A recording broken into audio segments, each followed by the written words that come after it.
Steve Evans, we'll just go back to last Saturday and huge frustrations all round that the match didn't go ahead. Well, I guess it's just one of those things, unfortunately.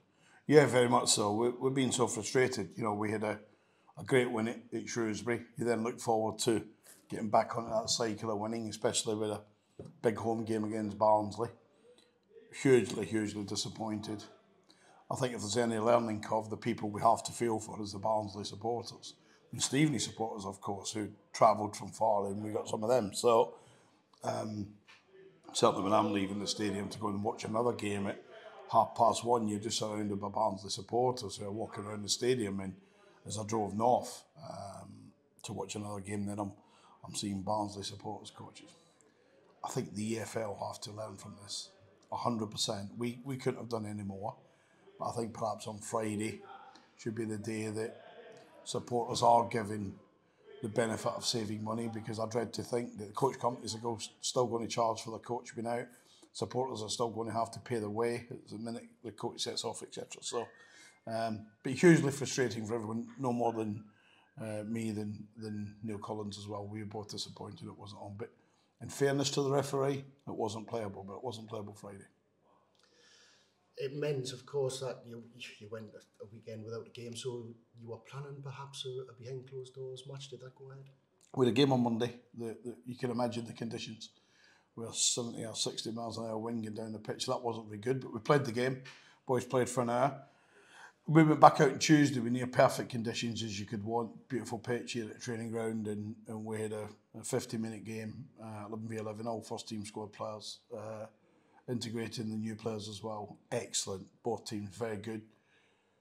Some players put themselves in the frame for Wigan. Some players take themselves at the frame for Wigan. That's just what these games are about. It has to be about whose performances are here and now. But there's a huge consideration as well to what the boys have achieved today, because what we're achieving is unprecedented. But we have an opportunity now. We have to go to a tough place on Saturday, Wigan. They've lost one home game in 15, so that tells you how good they are at home. We come out of Wigan, we have 7 games in February, 5 at the Lamex. There lies an opportunity to consistently be in that top 6 or consistently be outside it. For us to be in it is exciting. As the chairman says, we wake up every day excited thinking about it. But you can wake up every day and be excited about it as long as we look after February. Yeah, you mentioned Wigan, and I was just checking their form as I was coming up today, and it's impressive at home. They don't concede goals, and they have been picking up some good wins. Yeah, they get, I think it's the latest ever EFL goal. They're like 120 minutes or about 10 seconds. In fact, I went to bed believing they had drawn, and I woke up and thought they must have scored in the middle of the night. But, you know, the one thing about, I think Sean Maloney's gone in there. He settled that football club down. It was an absolute turmoil. New owners come in, sorted it out, appointed Sean. And that's one game at the Lamex. There ain't many. That's one game at the Lamex. We won by the odd goal. I think a draw all day is fair. I think they put us under pressure at times. We did as well to them, but I can remember having a long chat with Sean afterwards. He come into my office and we sat there, just the two of us, and chatted about it. But he's done a brilliant job. There's some big investment there, some big numbers there in terms of the wage bill.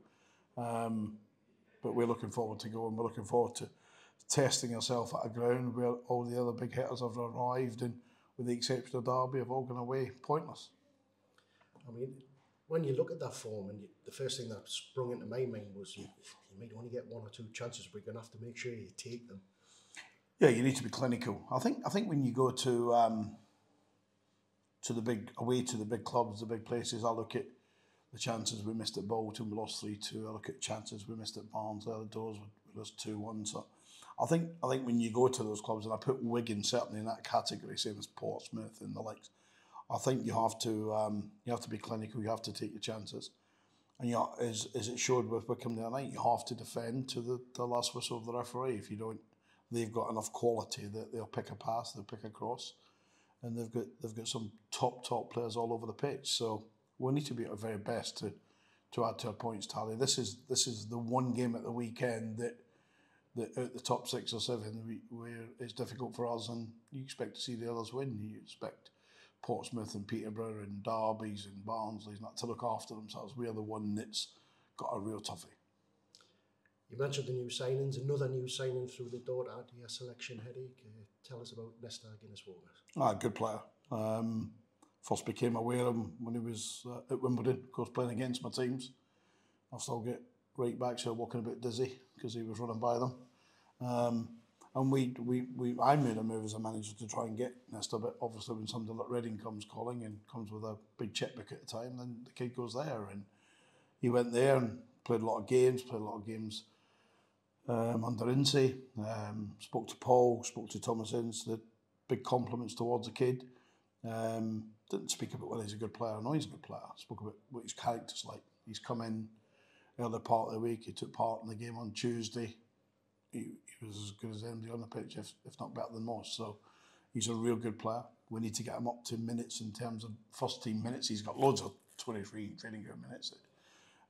Doesn't miss a day from going from his record, touch wood. It's a good player, exciting, very, very talented going forward. We've got what to do with him defensively.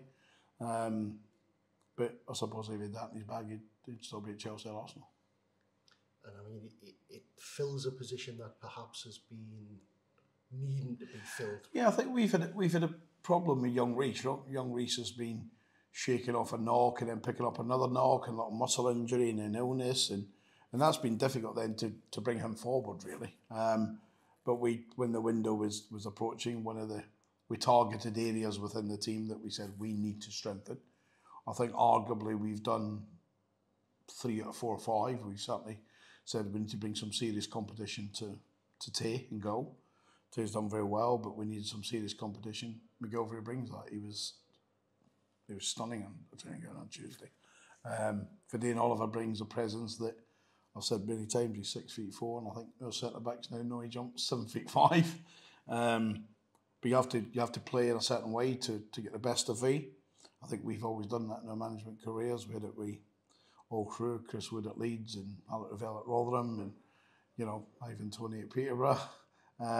So you play in a way that you feed those guys. You have to feed them. So he's acquitted himself very well as well. So we brought 3 in, and I'm understanding is that Leon's meeting an agent today in respect to 1 more, but that might or may not happen. All we've done is discuss names, and Leon is what great to get Nesta in for day in and Craig in the building. It's really good business for us. Well, I mean, we're heading now into the last week of the window, and this is generally where things start to pick up speed and suddenly people become available. So you must be quite keen on getting a couple more. Neil, you're absolutely right. I first became aware from Leon that Nesta was available on Friday of last week, and he was in the training ground ready to train after the weekend. So there's a lot of what went over that, but we only become aware last Friday because we'd asked early before the window opened.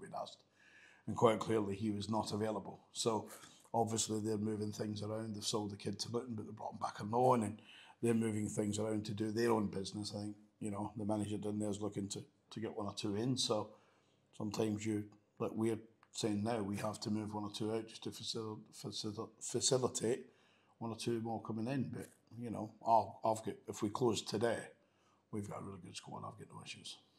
I do have to bring up one player going out. Was it the Senior Cup match last night? And Danny Cowley was in the crowd watching on. Harry Anderson, of course, was playing. He's a bugger, Danny. He is, isn't he? Tons of everywhere. I mean, I'm putting 2 and 2 together and coming up with God knows what. But would that possibly be a deal? I think, in fairness to Harry, there's 3 or 4 that's asked about the option of taking him on loan. I was speaking to Danny yesterday morning. And he said, I'll send someone along. And then I get the phone call I was at another game. Then I get the phone call to say that Danny sneaked into Potter's Bar and having a look. I said, well, you won't be anonymous for long if you're telling me. Danny likes him. He was brilliant for Danny at Lincoln. I would assume that Colchester have an interest if Danny's here. Now, whether Danny left the ground thinking I'm still keen on Harry, I've not caught up with Leon yet this morning. All I know is that Leon's in meetings this morning, but we'll catch up after training. But if you're Danny Cowley and you're at Colchester, Harry Anderson, what a signing that would be. But that's not mine. But there's others in, so Harry might choose to go in a different direction. He may choose to stay in here because the one thing that experience brings you, if players don't go out, you still love them, you still treat them with respect, you still treat them well. And who knows a week on Saturday whether that guy comes off the bench or starts and scores you the winner, and the back playing part of it. That's all football. Well, I mean, one thing to say about Harry Anderson last night, he looked fit. Maybe he's not match fit, but there was certainly that speed and that change of speed he had, and the dribbling skills that we know he's got was there. So even if he stays, he's been, he's almost like a son. He comes in he's been in early because he's been injured a bit, and we always have a catch up. And he's in a really good place, Harry. He's got himself incredibly fit. Only he deserves that credit. I know the fitness team take him through it, but he has to put the power walk in. He's got himself incredibly fit. His home life is really special. He's got a new little son, and he's really happy, and all that side's good. He now needs minutes. Our frustration is we're now, we've got 10 weeks of a season left, 10, 11 weeks if the playoffs don't happen, and Harry needs minutes now for his own sake, so for his own well-being as well, because footballers are brought up and want to play football. So we listened to him that he would like to go on loan if it was the right club. So that's down to Leon now. I just facilitate it by saying yes. And just to finish on the Senior Cup, I don't know if you've had any feedback yet from the academy side to see how well they're doing. It was a cracking little win. Yeah, I think they're really pleased. I think maybe a couple of experienced boys like Reece and Harry. The feedback is really good because we try and say to our players, when the youngsters come up here, they get treated like us. When we go down there, we get treated like them. So, and the feedback from Ronnie and the guys this morning was that Harry and Reece come into the dressing room and it's as if they've just been in that dressing room all the year, all the season. So that's really good. They're pleased with certain performances, as they always are. One or two need to improve is the views from them, but the nice thing is they'll get another crack at St Albans, won't they? And it'll be the same guys that go along. And if Reece or Harry have moved on, it might be one or two others, but it'll be one or two, because I've said if you're a youth team playing at this football club, as importantly, if you're a parent, you want to see your kids playing those games, don't you? You want to turn up and see them play against men. You want to see how they've developed, how near they are, how closer they are to perhaps getting a call to be up here at the first team level.